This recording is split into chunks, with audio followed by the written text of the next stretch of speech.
thank you for joining us to another of AMRII's open office hours.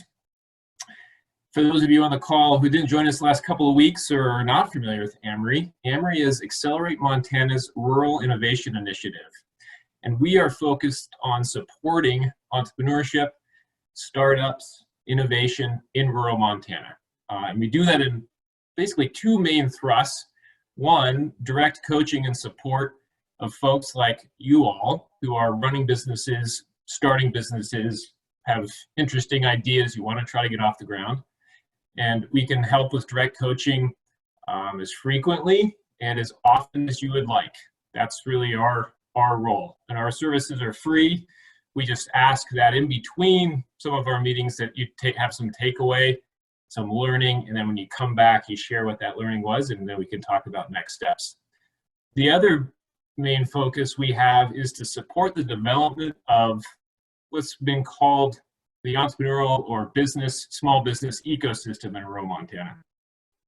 So what does that mean?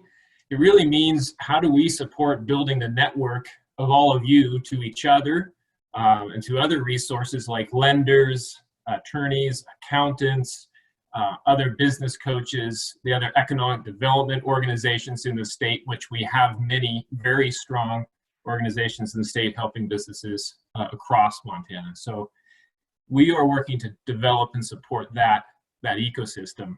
And in the last couple of weeks, when we've had to go solely online, because before that we were traveling across the state, we have really focused on trying to get folks information to help you make some actionable decisions about what your next steps are in your businesses. In the last couple of weeks, that's really been focused on the federal programs. And to be blunt, it's really, how do you stop the leaking often in your cash flow, or how do you hang on to what you've got to get through the next few months. And then we're going to be looking down the track next week at how do you pivot, or where do you look next? What are some strategies you might take for the next, the market that we find ourselves in now, and what we might anticipate the market being for your customers in the future months and potentially future years. So that's where we'll be moving next week. A little housekeeping on these calls. If you haven't been on these calls, we are recording these calls. We've kind of decided that we had some problems recording them and posting them, but we want to get information out to as many people as we can. So if people aren't able to make these calls, we try to get the information out to folks via our Facebook page. If you haven't seen that yet, we have started a Facebook group, an entrepreneurial support group on Facebook. You can find that through our AMRII, AMRII Facebook page. And that group really is intended to build that ecosystem I was talking about. How do we help each other support through this particular crisis, but even ongoing? Share information amongst each other. We share information on that site. You can post ideas or topics you want covered and so forth. So that's really the focus of that site. The other thing, so we're going to share this recording, but these recordings we found are a little bit cumbersome to watch again. So we've got Mason Dow and Sid on the line with us and our AMRII team, who will be taking down the Q&A, and they'll be typing it up. And the idea will be we'll putting that Q&A up online so other folks can see it. So if you have questions that don't get answered, you can type them in the chat bar at the bottom. So if you haven't used Zoom before, if you put your cursor over the main window with everybody's pictures on, you'll see a little green button, or sorry, you'll see, should have right next to the green button to the left, there's a chat button. If you click that button, you'll be able to type in your questions, and that you can either do it to an individual person, or you can share with all. I suggest you share it with all so that we can all see it, and that way Sid and Mason can actually type that out. Carly she's online too. She's my colleague here at AMRII, and she'll be reading those questions and try to get them put together so we can kind of get them out to Joel so we can try to get them all answered. So we've got about 55 minutes, and we've got a lot of people on the line. So we're going to jump right in. One of the things that AMRII has really benefited from is the partnerships with our in-kind partners, and Worden Thane is one of those, and Joel Henry has been very gracious in all kinds of different ways of supporting us. Joel worked with some students this fall and put together, what, 7 or 8 videos, Joel, with some information on 10 videos. Yeah, 10 videos. We haven't got those all up on our website yet. They're all focused on entrepreneurship and business startups and different topics thereof. So we'll be getting those rolled out as soon as we've got them all put together. But Joel's also helped us out last week and in answering questions for folks, and he brings his expertise to our question and answer today.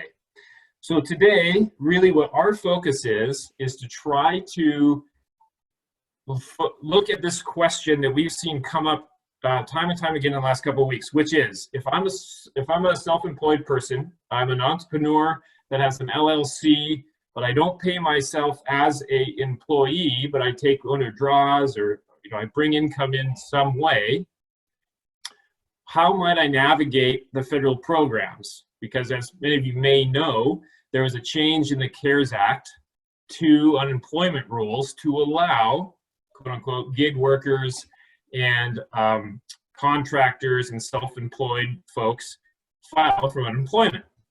And you can do that now on the Montana website. I just got the information last night that looks like you can, as a sole proprietor or self-employed person, file for unemployment on the Montana site. Or do you file for the payroll protection plan, which is also part of the CARES Act, or maybe both? So we're really going to have that conversation today. I will say that the final guidance from the SBDC, or SBA, sorry, on the forgiveness of the PPP, the payroll protection plan, I haven't seen it. I'm not quite sure it's out yet. I heard a rumor it was out this morning. I don't know if Joel, if you've been able to see it, but that just means that we're not quite, some of the answers we might have are not totally solidified yet. And that's kind of the way things have been in the last couple of weeks. But we're going to provide you the best answers we all have with the information we have today. So please take that into consideration, that things are still pretty fluid with all of this. So Joel, let's jump in. I think I'm going to open up the questions pretty soon, but I've got a couple of questions I think I sent to you via email, but sort of one to start off with that I really think is a crux here with how, say, a solopreneur or a self-employed person goes about navigating this, is the question of, can folks who don't pay themselves as employees use their income that they take out of the company as eligible costs to apply for the payroll protection plan, PPP? And I sort of have some guidance from the SBA, but kind of want to hear how you've been thinking about that too, because last week we had a similar conversation and it still seems to be a gray area. All right, hold on. I think you're still muted. Yeah. There you go. Everybody, sorry for that. Now that I'm not talking to mute. So I want to caveat that some of these answers today with, this is what we think today, this is what we're being told today, but things continue to change. And I'll give an example. One is that our Montana businesses who have gaming licenses were shut out of the program until recently, when the SBA came out with an alternative rule that allows many of our gaming license holders to fall under the PPP. So not to diverge too far that way, but that's an example like of what we're seeing as a change in some of the rules. So I will say, yes, that folks who own LLCs and other kinds of partnerships can apply and get money from the PPP, even if you're self-employed. The best guidance we had previously was that they should have been paying themselves as an employee to that point. But now that's been clarified with a revision to the interim rule that says if you file a 1040 Schedule C, then you're eligible for the PPP loan. That said, we had the same question. Can you apply for the PPP loan, get approved for it, and then delay taking it? Because the interim rule says your 8-week period starts either upon the origination or June 30, whichever lands first. Now, we have not seen lenders saying, hey, it's fine, I'll hold your money, you let me know when you need it, under the idea that you could have your employees go on unemployment, wait till you bring everybody back when you open up, and then start your 8-week period. We're not seeing that. We're not seeing the SBA doing that. We're not seeing banks doing that.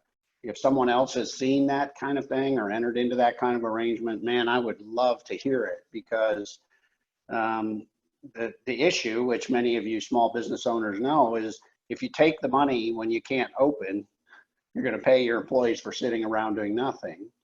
I would not give advice that you should take the money and then tell the employees not to come in, because then that complicates what happens if that employee gets injured, or if they are unable to do the one or two things that you ask them to because they don't have the right computer or secure system, or they can't go pick up something or drop something off. It becomes complicated in how these work together.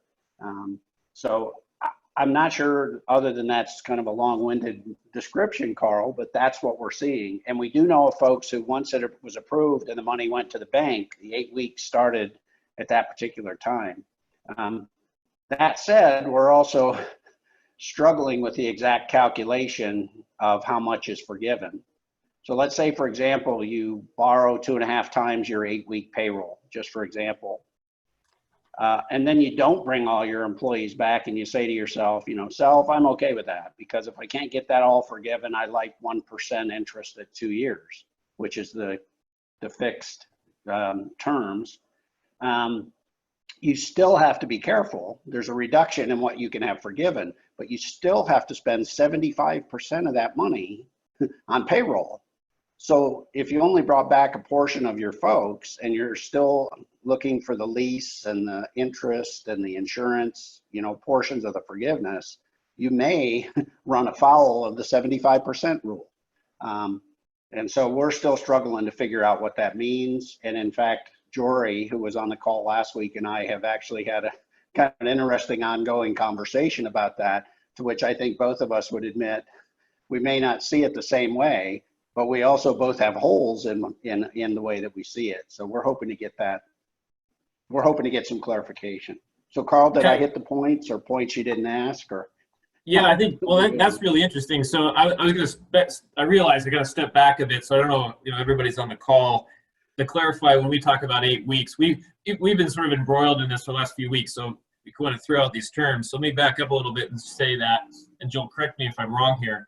But essentially, if you file for the PPP and you're awarded the loan, we can talk about how you do that at the beginning. But once you awarded that loan, like Joel said, once it lands in your bank account, you've got 8 weeks to spend it. That 8-week clock, we were wondering, and this is, I asked Joel earlier, could you wait? Could you have the bank hold it and then wait until you actually think you can start bringing employees back to some degree, or actually get ramped up to the point we can have them do something and then start using that money to pay payroll? Because you have to use it in 8 weeks. So that's the idea, is you're getting 2.5 times what your average monthly salary was last year, and you've got to spend it in 8 weeks. And as Joel just said, as I understood, you had to spend 75% of it on payroll expenses in that 8 weeks to have it forgiven. I didn't know, or I haven't heard yet, like you were just saying, Joel, that potentially you still have to do that regardless to actually get the lower interest rate. Is that what I'm hearing? Well, I think the two things that we're sort of struggling with is, first of all, the forgiveness, the amount of the forgiveness during that 8-week period. Let's say you borrow, pick a number, $30,000, and over the 8-week period, you bring back a portion of your employees. It happens that portion is 75%. The other 25% or less is you get forgiveness for things like mortgage, lease, insurance, interest, etc. That's what you're forgiven for. You could still have the loan for more than that amount of money. It's just that the amount forgiven has been necked down. Then you get 2 years to pay that off, whatever remains, and you get that at 1% interest, and you get a six-month deferral period to make any payments whatsoever.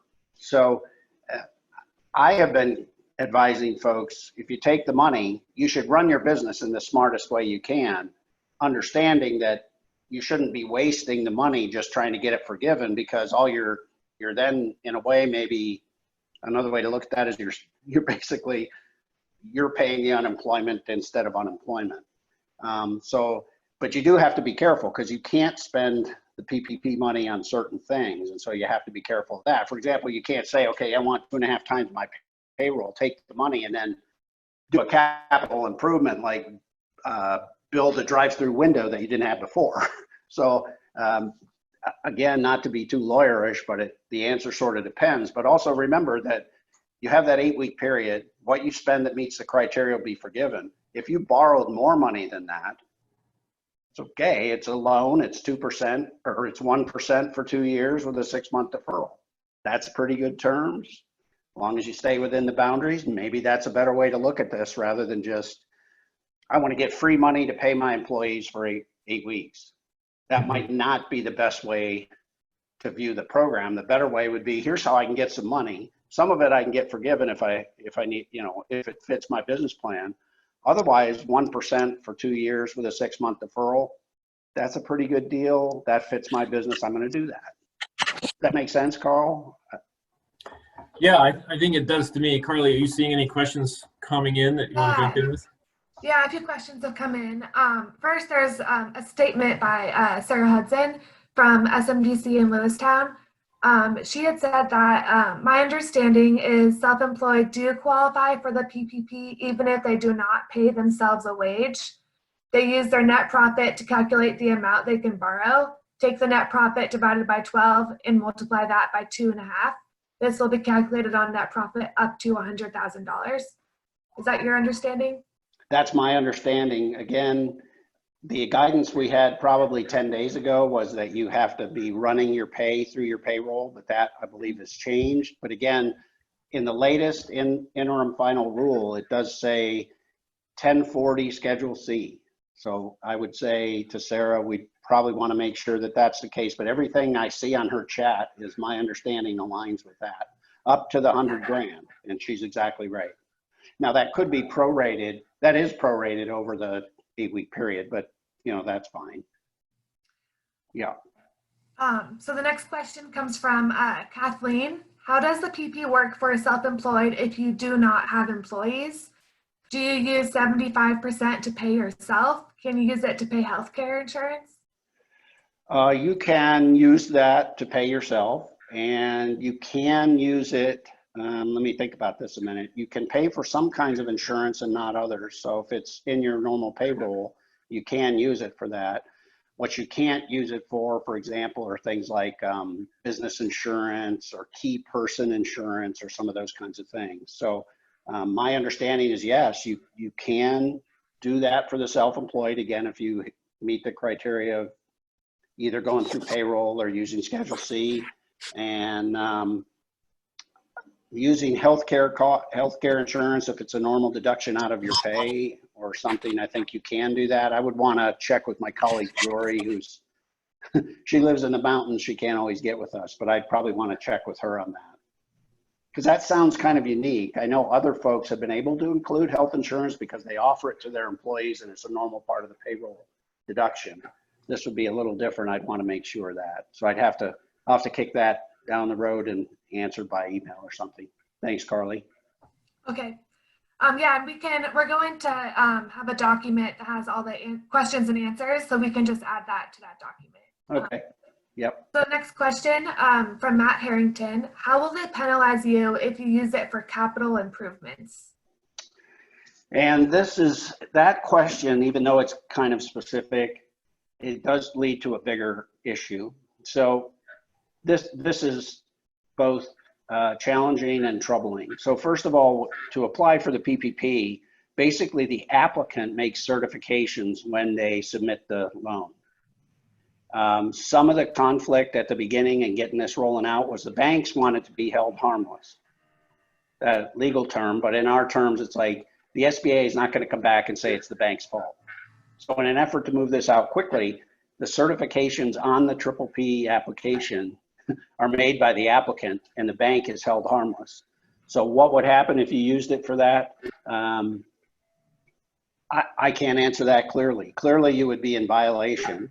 Clearly, you would be subject to the SBA procedures for using funds incorrectly. My guess is that you would have to follow the current SBA rules for that, which are you have to pay the money back, and there are some penalties and interest for that.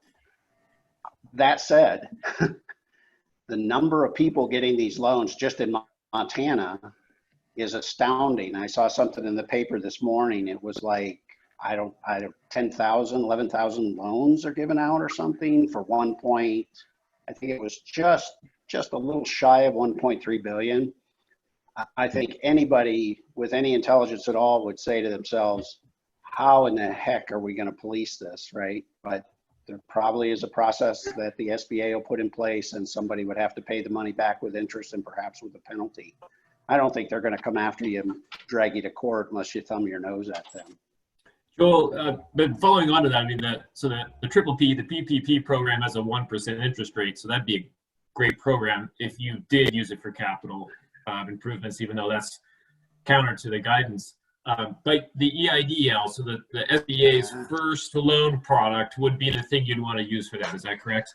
That's exactly right. And it's interesting that the statute and the interim final rule are saying that if you get the emergency loan, you can use that more broadly, but you can fold it then in under the triple P.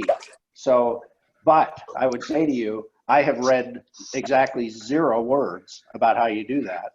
But if you went through the emergency loan, you can more broadly, use the money. On the other hand, the emergency loans take quite a bit longer. They typically have underwriting.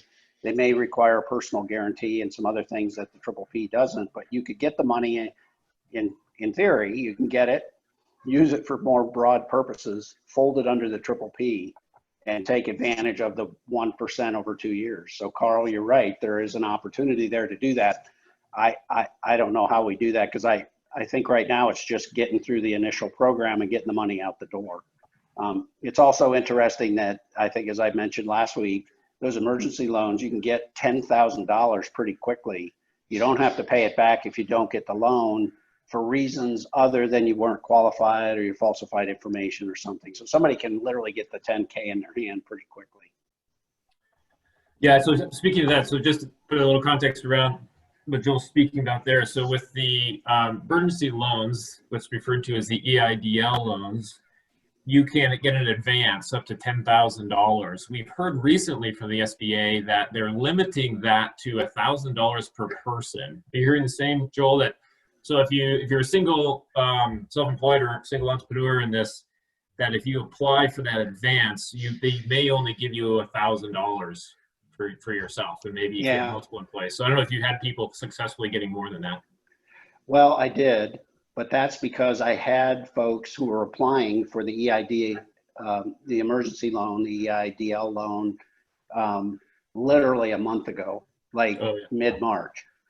And they were doing it before there was ever, one word on paper for the CARES Act. And they were able to get the 10K. So I can also understand that more recent events have necked that down. The other thing is you got to have the cash. The banks have to have the cash right now to give that out, right? So, yeah, I could understand that. Yeah. And just again, to kind of maybe step back a bit. So if you're going to file for the EIDL, for folks that are maybe just looking at this, and it's very confusing because there's lots of different agencies involved, but the EIDL, the emergency loans, we're referring to it. You do that on the SBA website.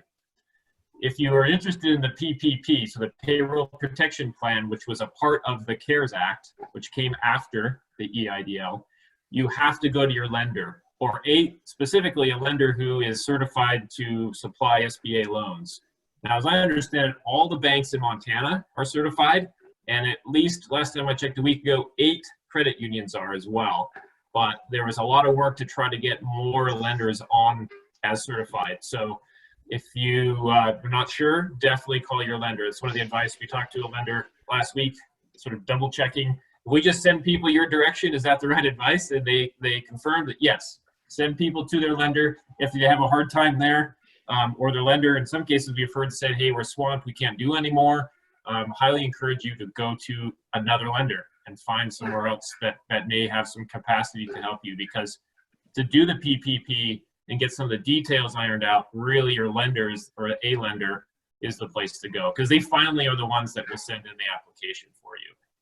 The SBA does not on the PPP. That's exactly right. And it's also good to keep in mind that the bank is the one that's lending the money.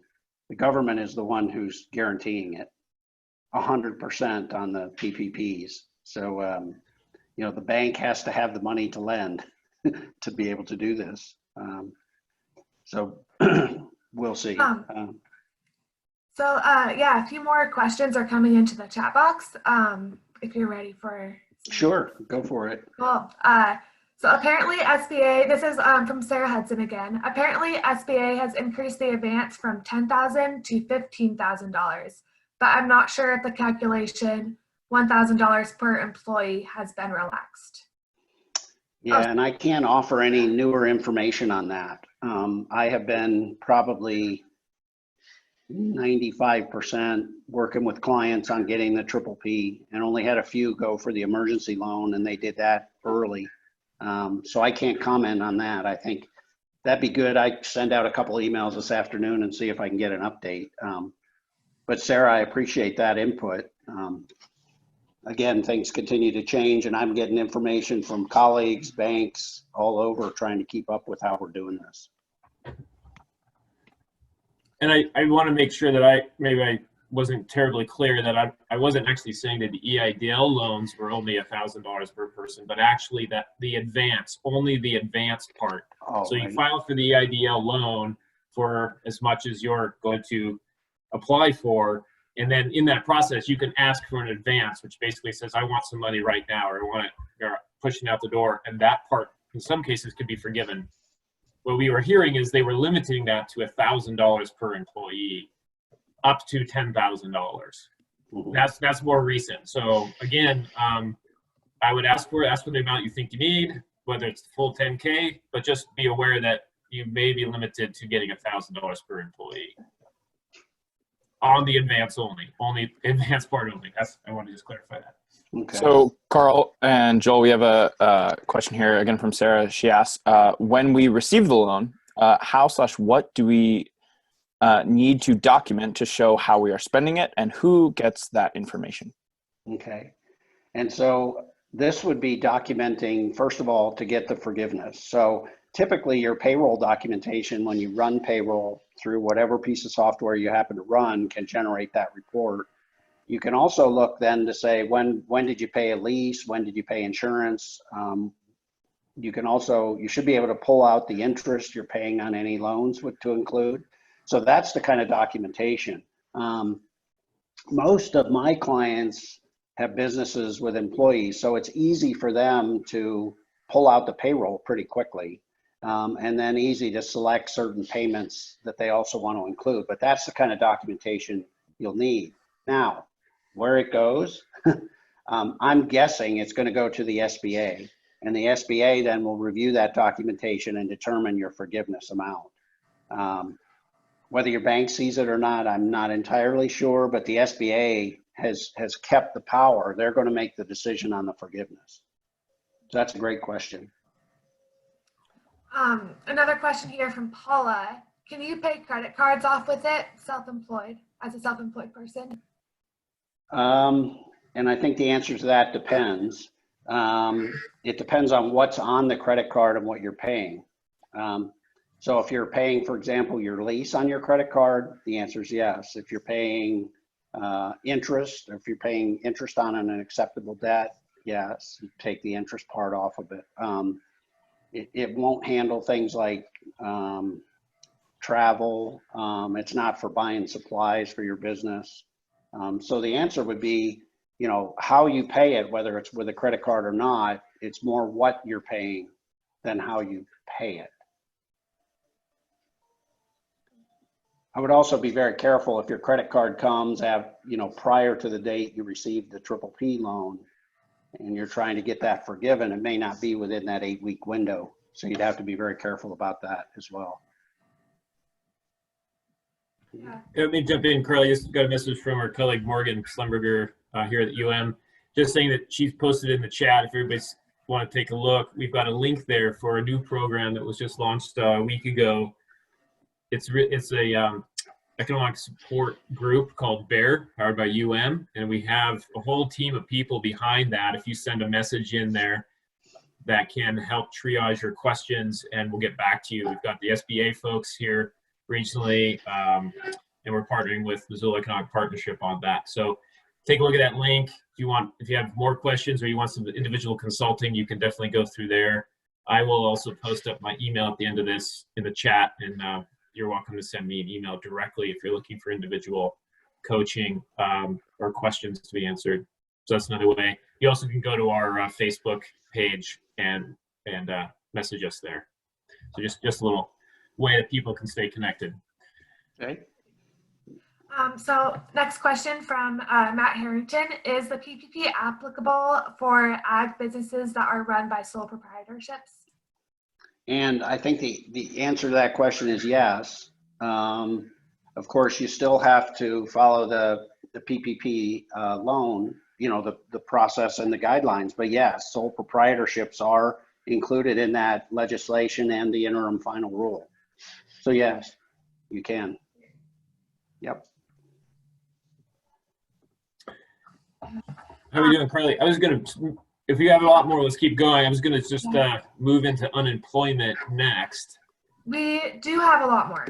Okay, let's get a few more. We got some time. Okay. Sorry, I just lost my spot.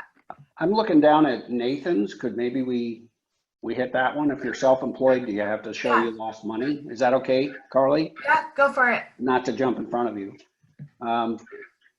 Actually, the PPP loans have, you don't have to show that you lost money. It's if you meet the criteria, if you're paying 75% for payroll and you can have another 25% for something else, it doesn't matter if you lose money or if you're profitable.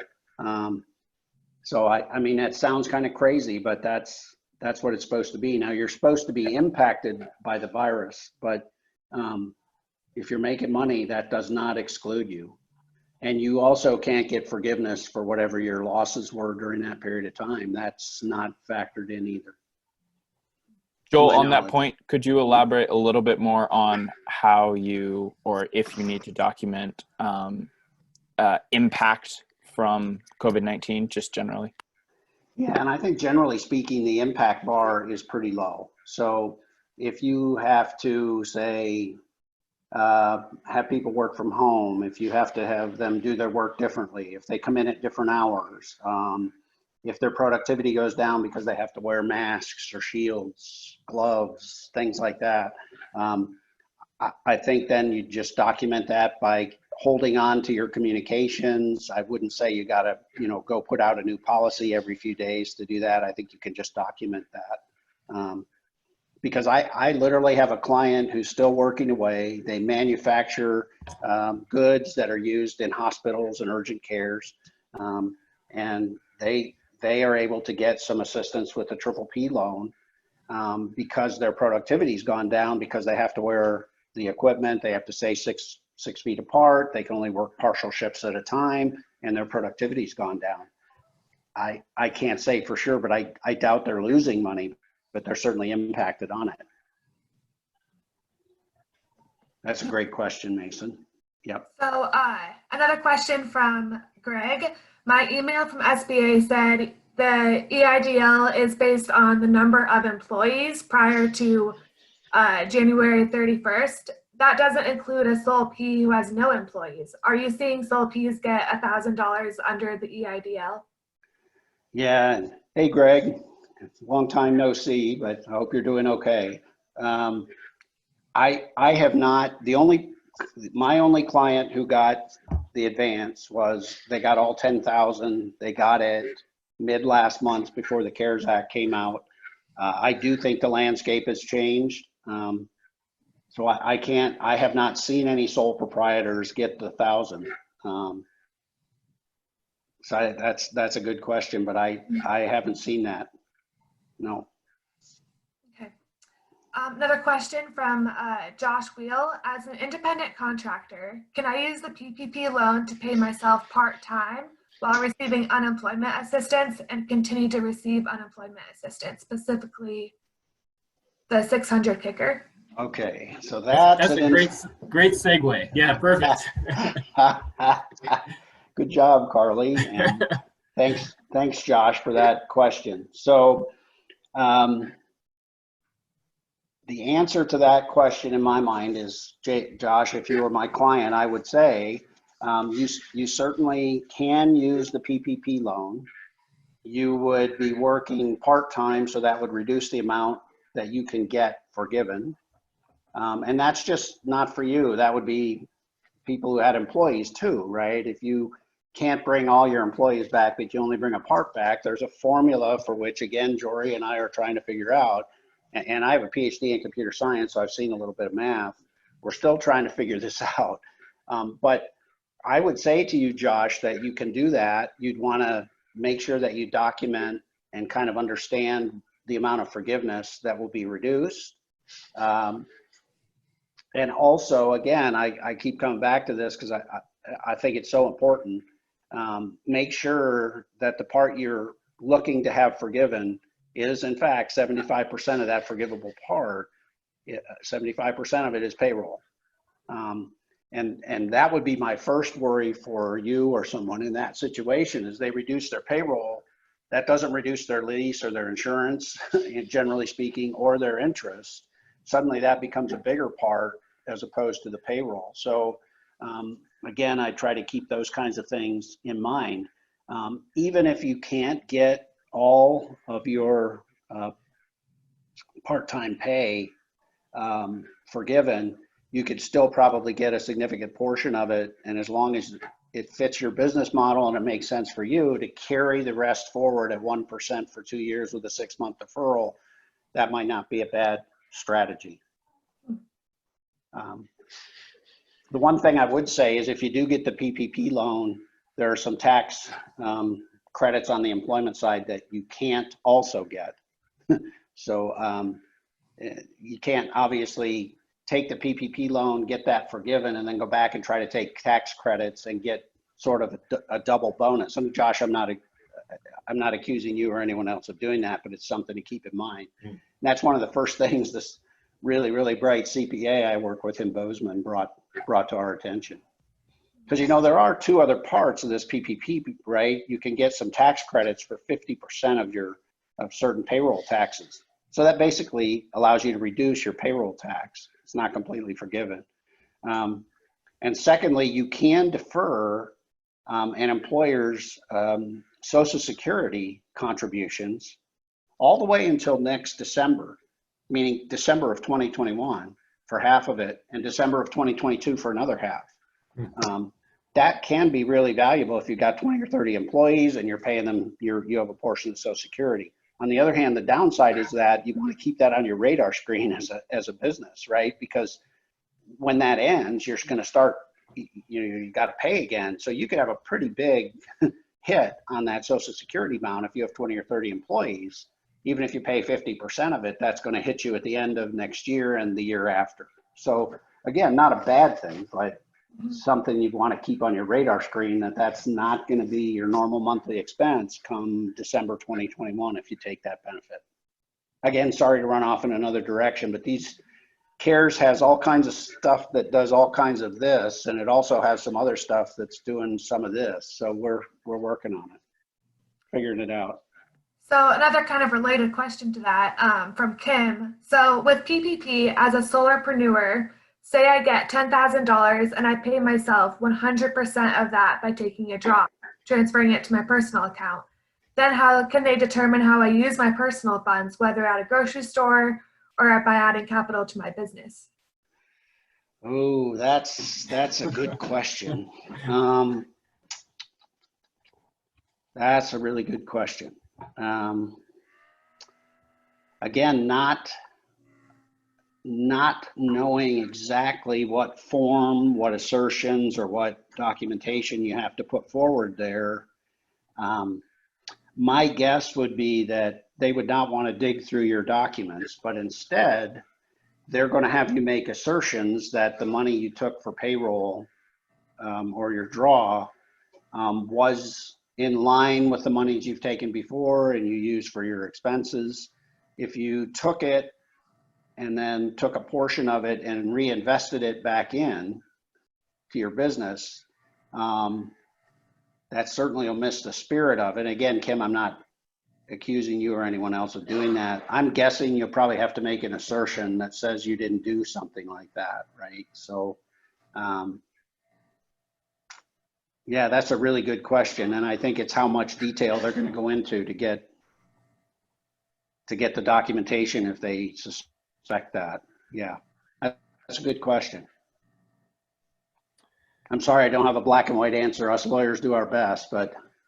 Yeah, and kind of back to the part you're saying that some of it, there's a lot of blending in here that's going on. There's a lot of things that are running into each other that are not necessarily in agreement, and it's still fluid, and there's some things that aren't finalized. There's new guidance coming out on a regular basis. So yeah. Carly, can we sort of move to doing unemployment? More questions, but it's up to you. I probably have four more. Okay. Well, let me go. Wait, one thing here. I just thinking. So we wanted to sort of take a look at it, and Joel, maybe we can just dispel this issue right away. So a lot of questions about PPP on the call. One of the questions we're also getting though is that one of the changes in the CARES Act was allowing for self-employed folks to file for unemployment. And so one of the questions that came up this week, and I think this is one I sent to you, which is if you're self-employed or single entrepreneur, can you file for unemployment showing that you're not getting any income anymore from your business because you've been impacted, but still keep your business open? Go out and hustle for business. Go build the book of your business. Go do all of those things that would basically try to keep your business running and maybe even growing while you're getting unemployment. And thus, your monthly cash flow is going to be less than if you use the PPP. And I can pull up a little calculator that I had if that'd be helpful.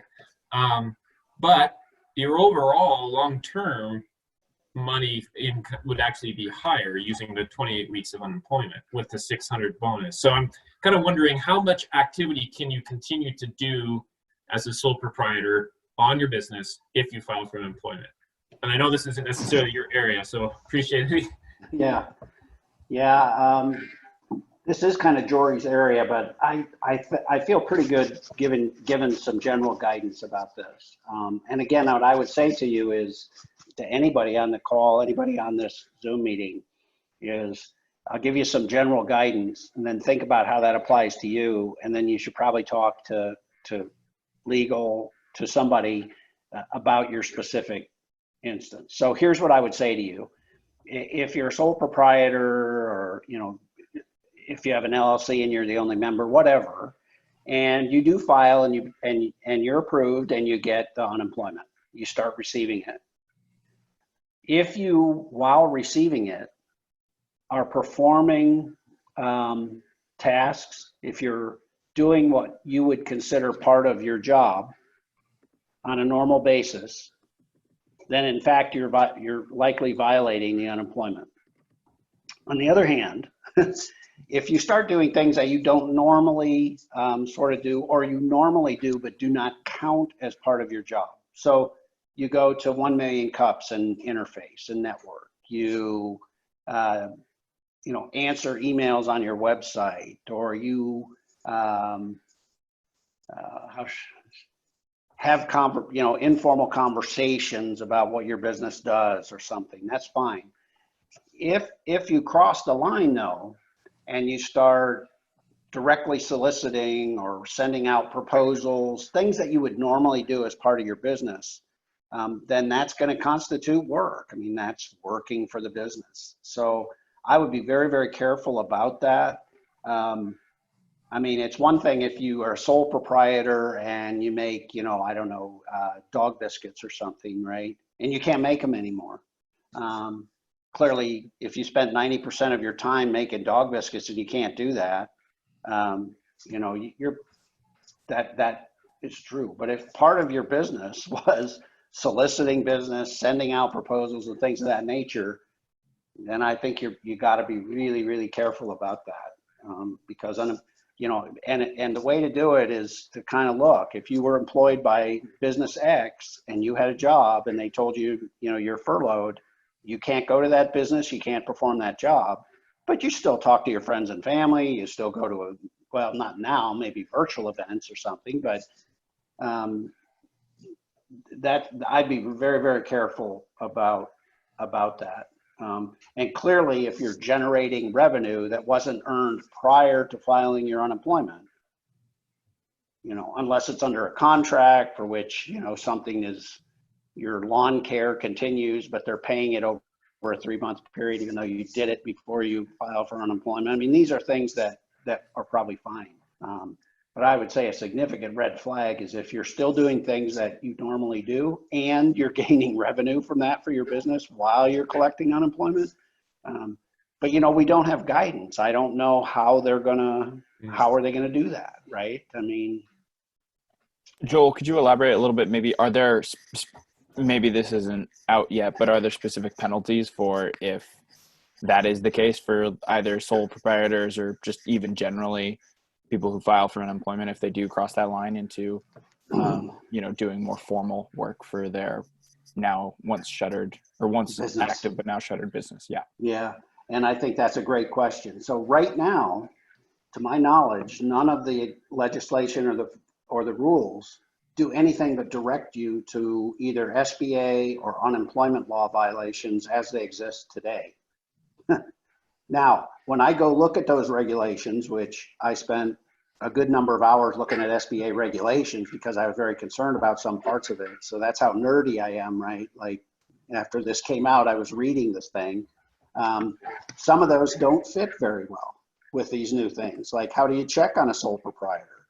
How do you confirm how much an LLC member got over the past year and what unemployment there is, and are they still working? I mean, these are the rules that are in place are not necessarily very robust or broad enough to handle this. So Mason, that's a great question, but the answer is I'm not sure the rules are in place that penalize people and tell them what they have to do if they violate the rules fit these models very well. But the rush, of course, has been, let's get people on these, let's get the money flowing, you know, so it doesn't cascade into, I can't, you know, which it probably will in the end, you know, somewhere downstream, but can't pay my rent, can't pay for my car. I have some money, but I decided to spend it on food because I can't send it to Ford or whatever, even though they're giving you some, as I understand it, many of the major car dealers are giving some, relaxing some of those rules, and student loans are being deferred, but I think you get the picture. Yeah. So is it okay if I just go over a few more of the questions? Since Whatever you like, serve them up. I'll do my best. Great. So Angie, she has a question. Am I understanding correctly that I can apply for both the PPP as well as the EIDL? I am a sole proprietor and the owner of a salon. I did apply for unemployment. Okay, so the answer to that question is yes, you can apply for both.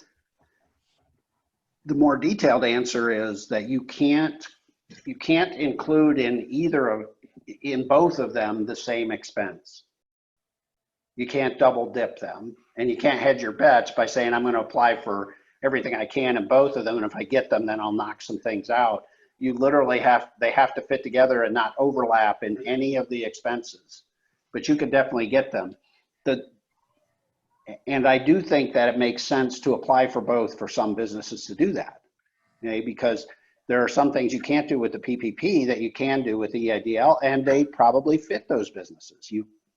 You know, you can do that, but just make absolutely certain that you don't ask in your EIDL loan for, say, payroll assistance that you've applied for in the PPP.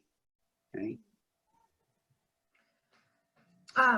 So then another question from Jeff. Would it be a correct procedure to use the grant money to make payroll instead of the money we already have in the bank?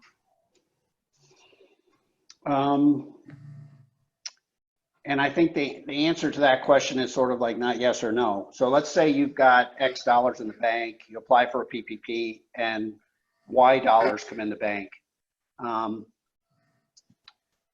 as long as dollars come out of your account that pay for things that cover the PPP, they're not going to like write, there's no marker on the money. And that then means that you could segregate the money if you wanted to, and then do that. I think that's fine. I don't think you have to, as long as you make the expenses for the PPP forgiveness when you apply for it. I think you're fine.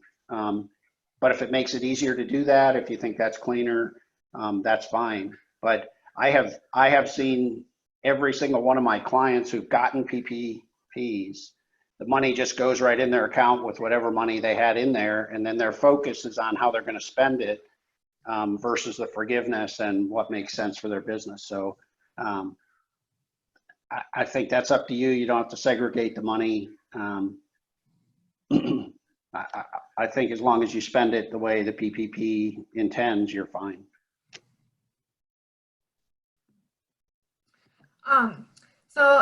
Just a few more questions.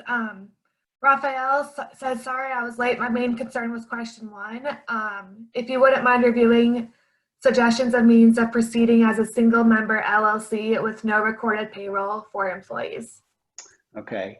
And so my understanding and my reading of the latest interim final rule is that if you file a 1040 Schedule C, you can apply for the PPP and get money to assist you with paying yourself, basically. Yes. And so paying myself, do you think they will require documentation of bank transactions from my my business account to my personal account, or will it just be based on the annual statement? No, I think you would want a week by week or month by month tracking of whatever money went from your bank, from your LLC, from your business account to your personal account. And again, remember, being an attorney, I want every piece of documentation I can get that helps me with that. So I would say to you, to avoid risk, I would just keep track of all those transactions. I'd label them correctly. I'd make sure that make it as easy as possible for someone to look at it and say, there's the transaction. It says paying myself or draw or whatever, and that you have the documentation for that. That's a good question. I really appreciate the advice, and I just have one more follow-up question, and that would be, payments to myself have been labeled properly as owner's pay, but they're not as frequent as I would rather them be, because I started my company last year, and so I wasn't able to pay I invested, and then I finally started paying myself, started with a check of $900, and then eventually now I'm making an average of, a better wage, a good wage per month. It looks, on my annual statement. And so now from here, I'm going to start paying, that living wage monthly. Yeah, and in this case, I think the rules actually help you because you're supposed to take that amount of time and then average it. So I think you're okay. I would only say, being a math guy, those lower amounts sort of drag your average down, and they don't represent the last few months probably, but they ask you to average that amount, and that's for both the head count and the amount of, the amount of pay per employee. So I think it's okay. You just take that, average it, you should be fine. And you're speaking of the average of all the transactions, not the average of my business's annual income. Just what comes to you. Yep. Good questions. Yep. Do you think it would help if I transferred a healthy chunk right now for the average? I'd have to go back and look. I think that the time period was something like the previous year up to a certain date, or the previous year up to February 15th, or if you didn't have a year, you could take all the payrolls up till February 15th of this year. I'm thinking it's not going to help you to do it, right now. I'd have to look at the dates again. They have alternatives. They have it for seasonal businesses. Right. So in that case, would you consider, since I didn't on my, you know, in my personal account, it doesn't look like I made much money at all in my first year of owning this business. Would you recommend I file for unemployment instead? Joel, I'm going to share my screen, everybody, to see, and maybe we talk about it as we share this spreadsheet I threw together. And so you're all seeing a spreadsheet now. Be able to see that yet? Gotcha. I can see it. Yeah. Yep. Okay. So this is really rough. I threw this together last night, but sort of, Raphael, trying to answer your question here. It's kind of a cash flow question in some degree. So I put together a couple of columns, column B, C, D, E, and F.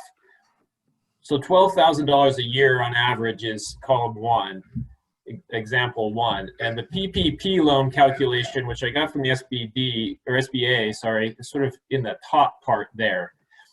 Is essentially what you're going to be doing is essentially going to be matching your average last 12 months payroll. So depending on how that lays out for you, like you're saying it increased a lot or significantly in the last couple of weeks or months.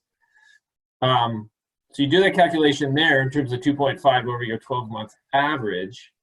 And then your unemployment potential is down below, which is if you do your unemployment, if you use the last 5 quarters in your unemployment calculation, and there it's on if you go to Montana's unemployment site, you will find that estimator calculator. You put in how much you've earned or taken in the last 5 quarters. It'll kick out this number right here, that Montana weekly calculator. And then you add the 60%, or sorry, $600 to that from the federal boost. That gives you your monthly income from your unemployment. Now, the part that I kind of wanted to touch on, I think Joel nailed it, was if you have to stop work, your decision might be around if you have to stop work on your business that you've been doing to file for unemployment. Even if this number at unemployment maybe looks a little better, you really want to take that into consideration, because if you're really starting an upswing in your business and you think you can keep that going under the conditions, then unemployment may not be what you want to do, because then you've got to stop all of that. So right. Joel, do you think, am I articulating that in a way that makes sense to you, or do you have another way of saying that? Yeah, I use your phrase right back at you. I think you nailed it perfectly.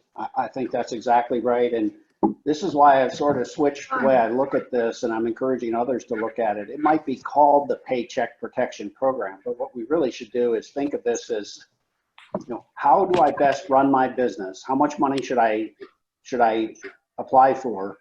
And what's the priority I should put on forgiveness versus not going to that program or using that program for a part and looking at unemployment to help folks, get through. I think you nailed it perfectly. We should be running our businesses like businesses.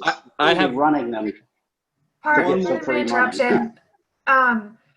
Lindsay wanted to point out that isn't the monthly number actually supposed to be weekly? Because the $600 is weekly? Yes, thank you. I misspoke on that. So that's how the calculator is here, actually. You're right, I misspoke. So the number I have selected now here is a weekly payment. The 600 is added to that for the weekly payment. You're right. So that actually is in my wow. case. So that's a lot more. It is. Yeah, it can be quite a bit more. Because of that $600 boost, it's significant. Right. So unemployment is looking good for a lot of people right now, which I would like to avoid. Like I said, and thank you for everybody listening and sharing ideas with me here. I'm kind of new to this and young business as well. But we did 80 plus in profit, but I didn't pay myself very much before that February 15th mark. And so I'm just curious on how stringent they are on those bank transactions from business account to personal account, or do they just take the annual statement from the business that I own as a single member? Yeah, well, so here, since we're at the top of the hour, and Raphael, what I suggest is you reach out to us, or if you can send me your contact information somehow here, let's keep this conversation going and see if we can get that answered for you. Yeah. We have some contacts even with some accountants and so forth. We'll work on that. Okay. I think it's a great question, and that's in the details. So I think what you're saying is your scenario is probably not terribly unique, but unique enough. So let's work on it individually. That would be great, Carl. Yeah, let me. So I'm going to do a couple of things. I'm going to stop sharing that right now. Joel, I'm going to say thank you to you. You gave us an hour. Yeah, go ahead. Thank you, Joel. Thank you, Joel. I'm glad to help everybody. We're all in this together, so anything I can do to help. Sorry, I know that we're a little over time, but there were just two last questions, and the last one really does speak to that kind of it all kind of ties in. Could we just go over the last two questions? I just want to make sure these people don't get missed. Sure, I can answer a couple quick before I go. Yep, no problem. Thank you, Joel. Sorry, I have to find it again. So Lonnie asked, I received a PPP loan to cover my employees. My banker told me I could only apply for payroll help at the 2.5 times the monthly. I have a motel and very little people traveling. Is there money available to keep the business itself running? I guess my short answer is I think the emergency loan may be for that. You may be able to apply for help with some of your fixed and ongoing costs through that emergency loan. That would be probably the best answer that I have for that question. I'm sorry, Lonnie, I can't be more helpful there. Yeah. All right, and then just one last one. I was employed by an organization until January 10th, and I resigned because of health reasons. And I went back to my previous business, mainly art, graphic designer. Am I eligible for UI or the PPP? Let me make sure I read that question. So that's from Terry. It's just at the bottom there. Okay. So I guess there are a couple points there. One is my guess is that you are eligible for the PPP, providing your business, your previous business, was officially up and running and in good standing by February 15th. And again, I don't say that as implying anything. Sometimes folks start an LLC and they do some things with it, then they go do some other things. And in the meantime, they don't keep up on the state filings, and therefore then the LLC is either involuntarily dissolved or is in bad standing or something.